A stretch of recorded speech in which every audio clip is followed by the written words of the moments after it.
Come on, you can do better than that. Joe Rogan's voice carried across the gym floor at Onnit Academy in Austin, Texas, loud enough that everyone within 30 feet stopped what they were doing and turned to look. It was that tone, not quite mocking, but dismissive, the way you'd talk to someone who was clearly out of their depth and wasting everyone's time. The woman he was addressing was in her mid-40s, maybe 5'6", lean but not bulky, with short dark hair pulled back in a functional ponytail.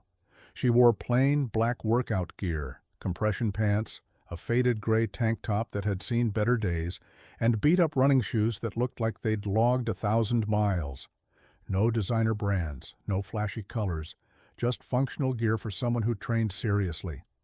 Her name tag at the front desk had read, Morgan, S. Personal Trainer. She'd been leading a small group through a conditioning circuit, burpees, kettlebell swings, rope climbs, the kind of brutal workout that separated casual gym-goers from serious athletes.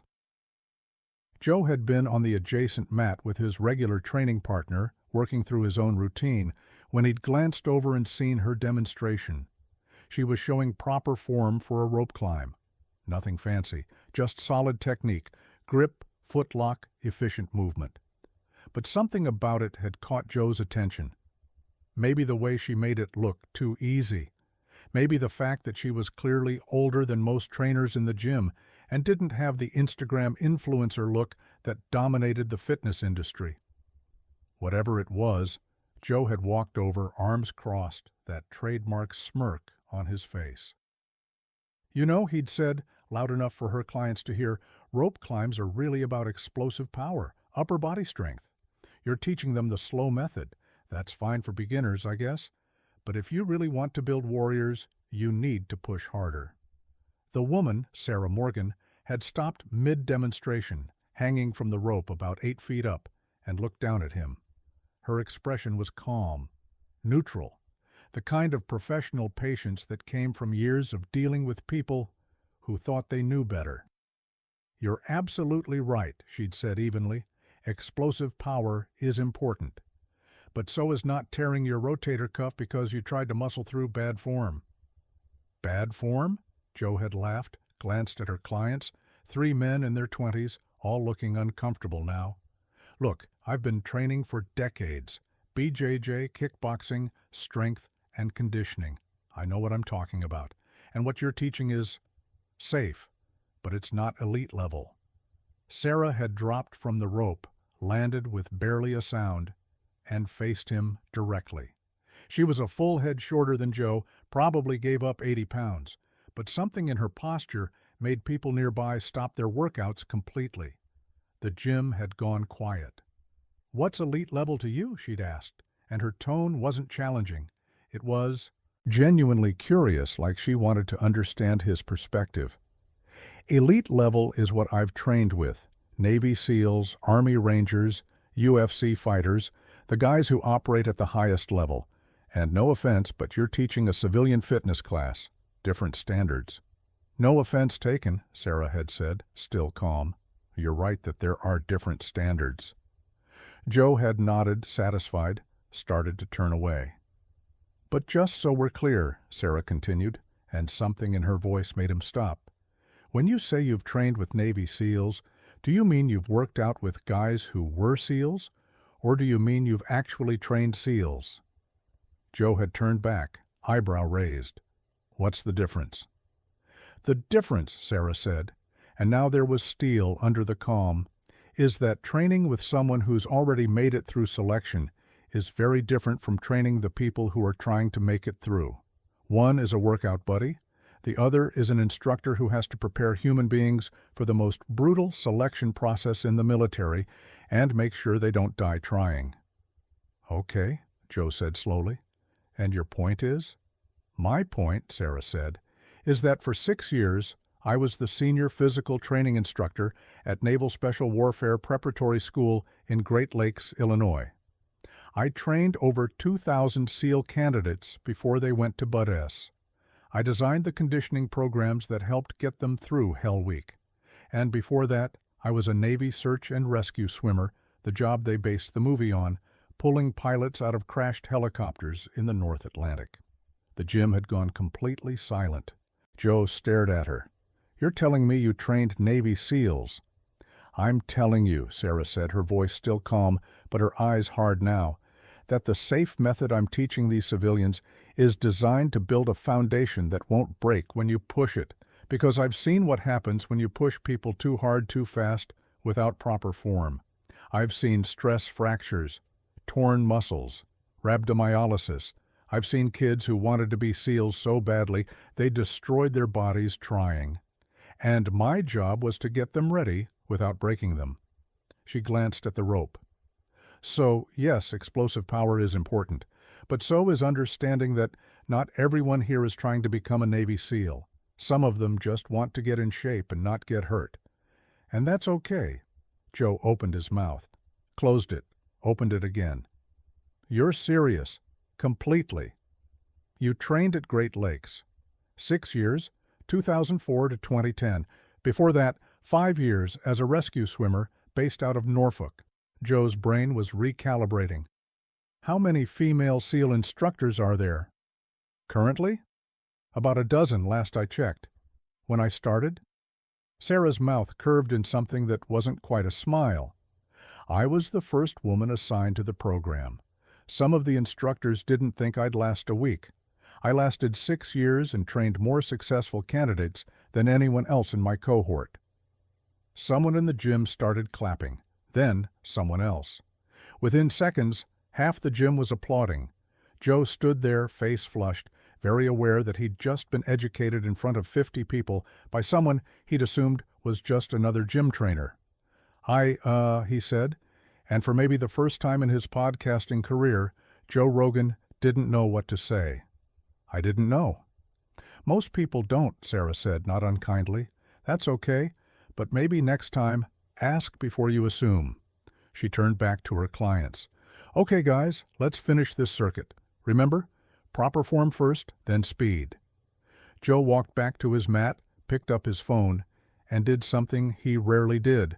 He pulled up his podcast scheduler and blocked out time for an emergency episode, because this woman's story needed to be heard. 2 days later, Joe Rogan Experience Podcast Studio. Joe Rogan sat across from Sarah Morgan in his Austin studio, headphones on, microphone live, and tried to wrap his head around what he'd just learned. "So, let me get this straight," he said, leaning forward. "You're telling me that for 6 years, you were responsible for preparing Navy SEAL candidates, some of the most elite warriors on the planet, for Hell Week?" "Not just Hell Week," Sarah corrected. "The entire Bud-S pipeline. First phase, second phase, third phase. But yes, Hell Week was the big one. That's where most people wash out. And you were the first woman to do this." "First woman assigned to the Naval Special Warfare Preparatory School in the direct PT pipeline, yes. There had been female instructors in other capacities, but I was the first in the direct PT pipeline." Joe shook his head. "This is insane. How many people know about this?" "Not many. The Navy doesn't exactly advertise it, and I didn't advertise it after I got out. It's not like I was trying to make a career out of being the first female SEAL instructor. I just wanted to train." "But this is a huge deal," Joe said, and his voice had that quality it got when he was genuinely excited about something. "You were breaking barriers in one of the most male-dominated fields in existence, and you did it for 6 years. Successfully. Your candidates had the highest completion rate in the program." 34% in my first year, Sarah said, which sounds low until you realize the national average for prep school to Bud-S completion is about 15-20%. My guys consistently performed at double that. "Because you trained them better?" "Because I trained them smarter," Sarah corrected. "Look, the typical mentality in military training is break them down, build them back up. And that works for some things. But SEAL training is already designed to break people. Bud-S is Hell Week, cold water, constant physical stress, sleep deprivation, mental warfare. If you send people into that already broken, they don't make it." She leaned forward. "My job was to get them as close to SEAL ready as possible without destroying them in the prep phase. That meant building unbreakable foundations, perfect form, mental resilience, understanding their limits, and then slowly, carefully pushing past them. Not ego, not machismo, science. And it worked. It worked. Joe was quiet for a moment.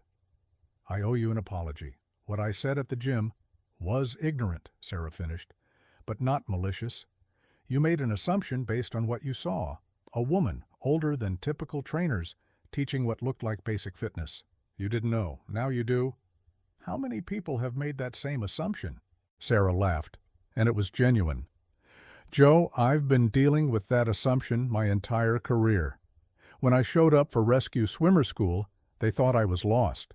When I got my first helicopter assignment, half the pilots didn't want to fly with me. They thought I couldn't handle the physical demands.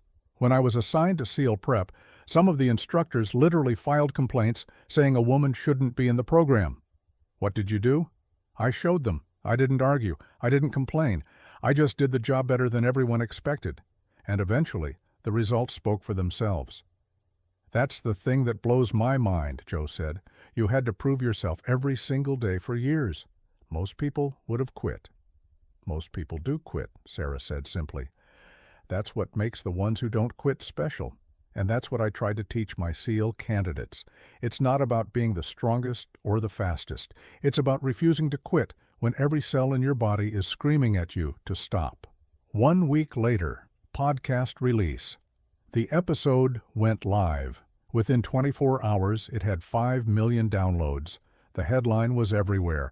Joe Rogan learns the woman he dismissed at his gym was the first female Navy SEAL instructor. Sarah Morgan's phone didn't stop ringing for a month. Reporters, veterans groups, former Navy colleagues, fitness companies offering book and speaking deals. Everyone wanted her story, but all Sarah wanted was to just keep training. 2 weeks later, Onnit Academy special event. The Onnit Academy gym in Austin was packed, easily 200 people, far more than the building was designed to hold.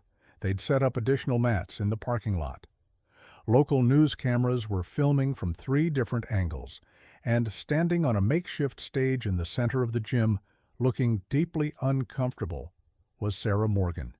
Joe Rogan stood beside her, microphone in hand, addressing the crowd. 3 weeks ago, Joe said, I made an ass of myself in this gym. I saw this woman leading a training session, and I assumed, based on absolutely nothing except my own ego, that she was teaching safe civilian fitness and didn't understand elite training. The crowd was silent, listening. What I didn't know, Joe continued, was that Sarah Morgan spent 6 years as the senior physical training instructor at Naval Special Warfare Preparatory School. She trained over 2,000 Navy SEAL candidates. Before that, she was a Navy rescue swimmer who saved 23 lives and set the record for longest cold water rescue. She is literally one of the most qualified people in this country to talk about elite physical training. He turned to Sarah, and I dismissed her in about 10 seconds because she didn't fit my preconceived notion of what a warrior looks like. He handed Sarah the microphone. Sarah, I think people want to hear from you. What would you say to young women who want to work in fields like military training, combat rescue, special operations, fields that have traditionally excluded them? Sarah took the microphone, looked out at 200 faces, and spoke from the heart. I'd say 2 things, she said. First, you will have to prove yourself every single day, not because it's fair, not because it's right, but because that's the reality. When you're the first, when you're the only, when you don't look like what people expect, you don't get the benefit of the doubt. You have to earn it. She paused. But second, when you do earn it, when you prove yourself beyond any doubt, you open the door for everyone who comes after you. The women who come after me won't have to fight as hard as I did. They'll have an easier path because I made it through. And that makes every hard day worth it. Someone in the crowd started clapping. Then everyone was clapping. A standing ovation that lasted for 3 solid minutes. When it finally died down, a young woman in her 20s raised her hand. What was the hardest part? The hardest part, Sarah said without hesitation, was not letting the doubters get in my head. I had people tell me I'd never make it as a rescue swimmer, that women weren't physically capable, that I was taking a spot from a man who deserved it more. And some days, when training was brutal and I was exhausted and injured and questioning everything, some days I almost believed them. "What kept you going?" Sarah smiled. "Spite, mostly. I'm stubborn. When someone tells me I can't do something, my immediate response is, watch me. But also, I loved the work. I loved saving lives. I loved training the next generation of warriors. And I wasn't going to let other people's limitations become my limitations." After the event, as the crowd dispersed, a young Navy recruit approached Sarah. She was maybe 20, nervous, wearing a Naval Special Warfare Combatant Craft crewman shirt. "Ma'am," she said, "I'm shipping out to Great Lakes next month. I want to be a SEAL. Everyone says women can't make it through Bud S." Sarah looked at her, really looked at her, saw herself 20 years ago, young, determined, facing a world that said no. "Do you know how many women have graduated Bud S?" Sarah asked. "I think 2, maybe 3. 3 as of last year, out of thousands of candidates. So statistically, you're right. Most women don't make it. But you know what? Most men don't make it either. The graduation rate for BUD S is about 20%. That means 80% of everyone who tries, male or female, fails." The recruit nodded, still nervous. "So here's what I'll tell you," Sarah said. "Don't worry about being a woman in Bud S. Worry about being the kind of person who doesn't quit. If you can do that, you'll have a shot. And if you make it, you'll be changing history. But even if you don't make it, you'll be proving that women belong in the fight to try." The recruit stood taller. "Yes, ma'am." As she walked away, Joe approached Sarah. "You just inspired that kid to do something that might destroy her." "I inspired her to try," Sarah corrected. "What she does with that is up to her." Joe smiled. "You're amazing, you know that?" "No," Sarah said. "I'm just someone who doesn't quit, and sometimes that's enough."